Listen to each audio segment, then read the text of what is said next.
Dr. Ferguson, can you tell us the aims of today's conference? Yeah, the basic aim is to try and get out into the wider healthcare community some of the activities that are being undertaken in the fields of telehealth and telecare. I mean, effectively, what we've been working at this for about 15 years now, but there's been lots of individual areas of good practice that have been very successful, and really the problem has been getting these successful sort of innovations diffused across the whole of the NHS in Scotland. So basically we've been letting people tell us about what's been successful so far, so that they're aware of it and hopefully can apply it locally. We all know that economically these are very difficult times. What is the business case for employing telehealth across the NHS? Yeah, it's becoming increasingly important that we use telehealth and telecare. In the early days of this, because the equipment was expensive and because the kit wasn't as reliable as it is nowadays. Now everybody has a computer, has got a mobile phone, and the networks are very robust. So we're now at a stage where not only are we finding we can provide better quality care, but we can actually deliver a lot of that care in certain instances more cost effectively as well.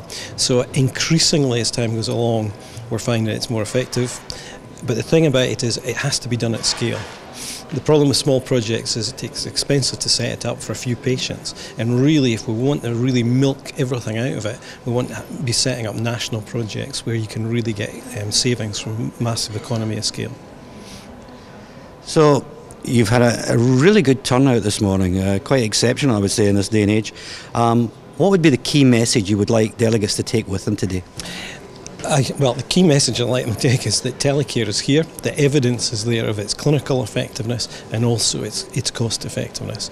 And actually in the future, as the 2020 Scottish Government paper says, care will be delivered initially using electronic means wherever possible, and face-to-face contact will be for those patients who are selected as getting an actual benefit from it, rather than just seeing everybody for the sake of it, which is an expensive and inefficient way of delivering healthcare.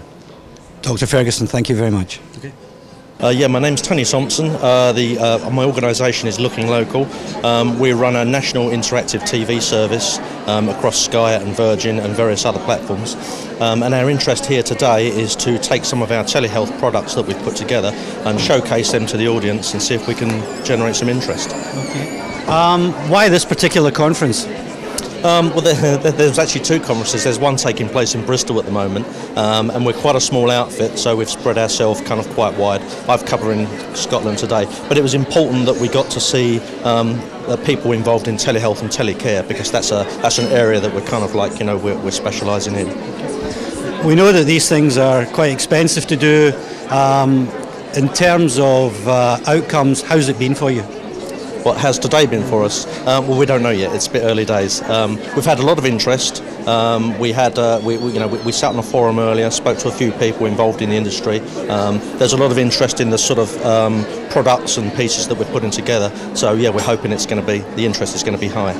Tony, thank you very much. You're welcome. Thanks. My name is Rocky Shaw. I'm with Robert Bosch Healthcare, and we're here today to learn what the telecare and telehealth needs are in Scotland. And so we have lots of customers in the southern parts, down in Yorkshire and also across the way in Ireland. But we're hoping to get up north and deploy some of our Bosch equipment, because as you know, we are leading experts in the telehealth field throughout the world, and hopefully our telecare products will be the same. But we are meeting some great people, some small communities, larger communities, and it's a good experience for us.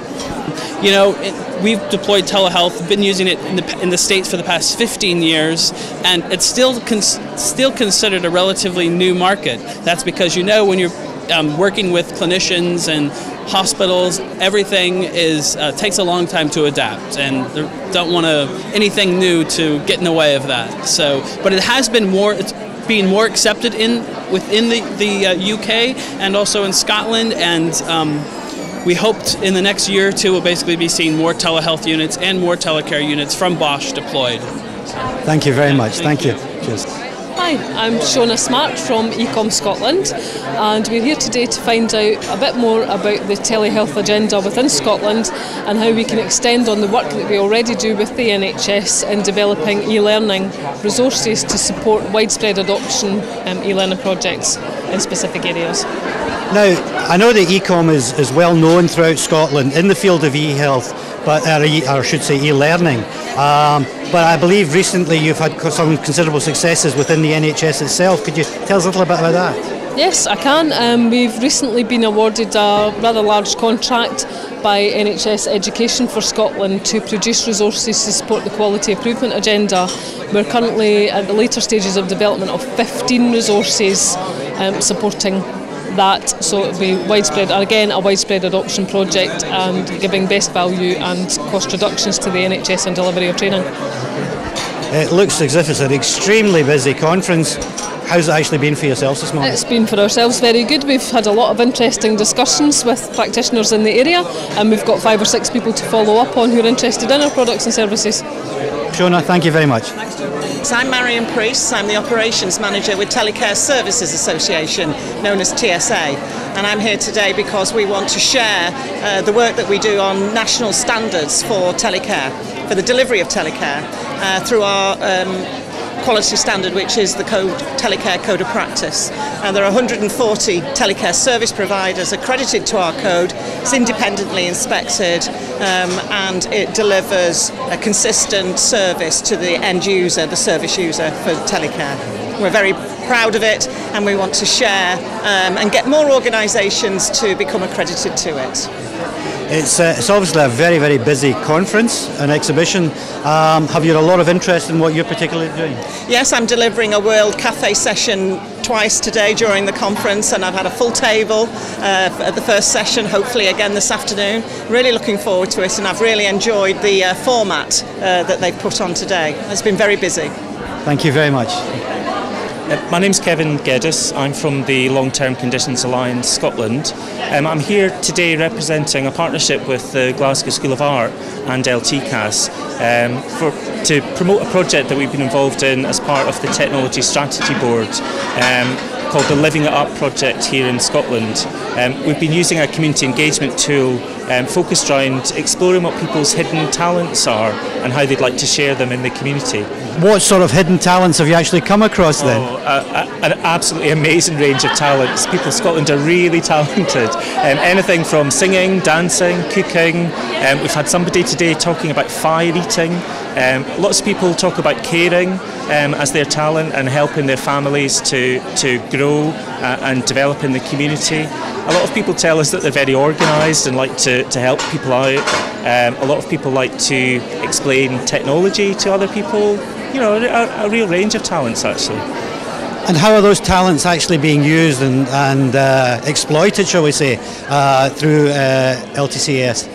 Well, I've just been speaking to one woman who told me her talent was keeping fit, and she's recently buddied up with a few friends who are struggling to find that motivation to keep fit due to their health conditions. They know that they need to. So she's rounding them up, taking them out walking every week, but not saying to them, come on, let's go for a walk, let's keep fit, let's lose weight, just let's go for a walk, let's have a chat, we'll have a drink at the end of it, that kind of thing. So a bit more relaxed way to keep people informed and involved. The woman that I spoke to was getting a lot out of it too. She was helping people and helping herself. She was also keeping fit, also keeping out and about, meeting new people and feeling good about giving something back to her community. Sounds a terrific project. Thank you very much, Kevin. Thank you. My name's Dale Campbell. My business is Red Cherry Marketing, and the part that I'm promoting today is Scottish Healthcare. It's a website which is about improving patient care through technology. It's an informational site, and you can find it at www.scottishhealthcare.co.uk. So basically, what's your involvement been in the conference this morning? Well, I've been involved in the discussion groups and finding out what's been going on so I can post information. I've also been tweeting for the conference today so that they can get the message out about some of the things that are happening this morning. Now, we've just spoken to Kevin Geddes at LTCAS about the people he's interviewed with their hidden talents, and I see you are one of those people. So tell us a little bit about your hidden talent. Well, the one that I told him about is a rather unusual one. I'm actually a fire eater, and it was more of a joke than anything else. But that's my hidden talent. I can actually breathe fire and do fire shows. So you'll obviously be helping people indigestion or something like that, yeah? That's right. Okay. Thanks very much, Neil. Cheers. I'm Donna Henderson and I work with the Scottish Centre for Telehealth and Telecare, and I'm here today because I'm organising one of the people who've organised today's event. A lot of delegates here, there's a tremendous buzz. How difficult is it to pull all this together? A lot of work, but saying that, one of the big surprising things for us today was that because we tried a new format, having the snapshot sessions, we have 22 today in total, we expected that it would be quite a challenge to actually attract enough speakers. And in actual fact, we were overwhelmed with responses and offers for speakers, so we have banked a few for our next event, which was really exciting for us and encouraging, because I think it reflects the breadth of activity just now in Scotland, and that's growing and continues to grow. And I think that's a real reassurance for us that we're doing the right thing. The hardest thing for most conference organisers is, even though they've had a great day, how do you keep the momentum going till the next one? We have taken great steps to make sure that this event is not just something that starts at 10 o'clock and ends at 4. So obviously we filmed all the presentations, we'll be making those available, because one of the key things that we want to get right with this is extending beyond just those delegates that can actually make it to the event, and making sure that the content is accessible after the event for a much bigger, broader, wider audience that are going to be interested in hearing about what's happening. Not everybody can travel, so we need to take cognizance of that. If you had one key message for both delegates here and the people who'll be watching online later on, what would that be? I think it would be to be proud of actually what we're doing just now. I think we are changing the way and the face of health and social care and housing service delivery. And we're changing the way that people use technology, so it's not just traditional methods of using it to, telephone your friends and family, or to, Skype friends and family. We're actually using it now, everyday technologies, to deliver health and social care services across the piece. And I think that's really quite exciting and something that we should be encouraged by and continue. Thank you very much, Donna. Hi, I'm Sheena Fletcher. I'm a Partnership Officer with NHS Inform. It's part of NHS 24's Health Information Services, and what we do is we offer a kind of raft of health, care and wellbeing information.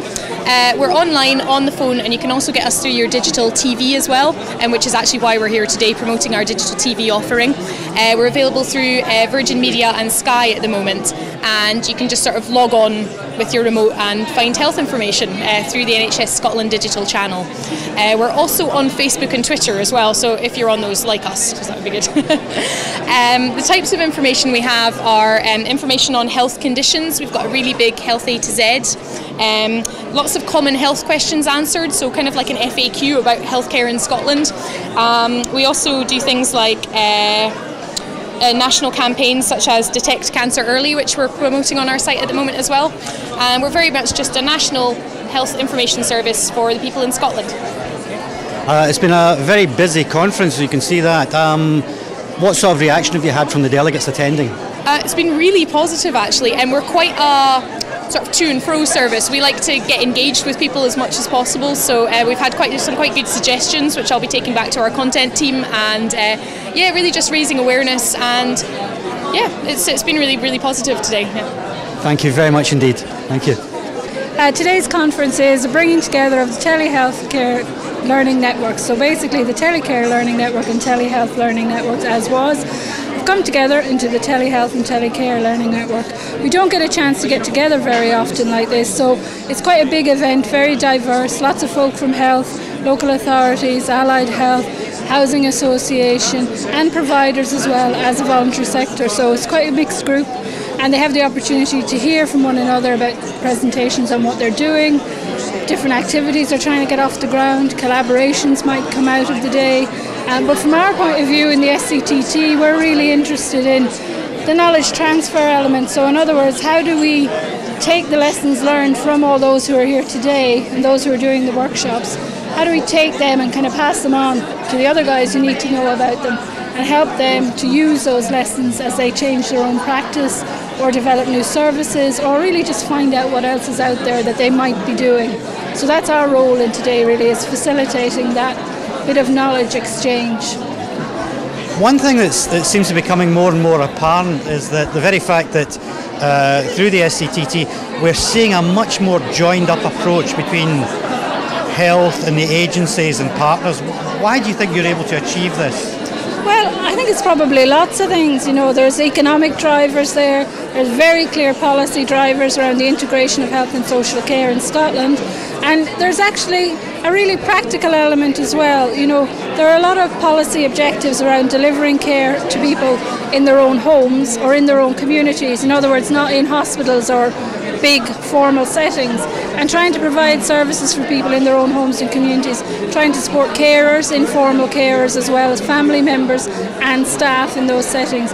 And if you want to actually achieve that, it's an aspiration, but if you want to achieve on that, you can't do it without your local authority, your voluntary sector and everybody else kind of participating, because these are the people who are already in your life, and these are the people who may already be providing some element of a service or advice or information to you.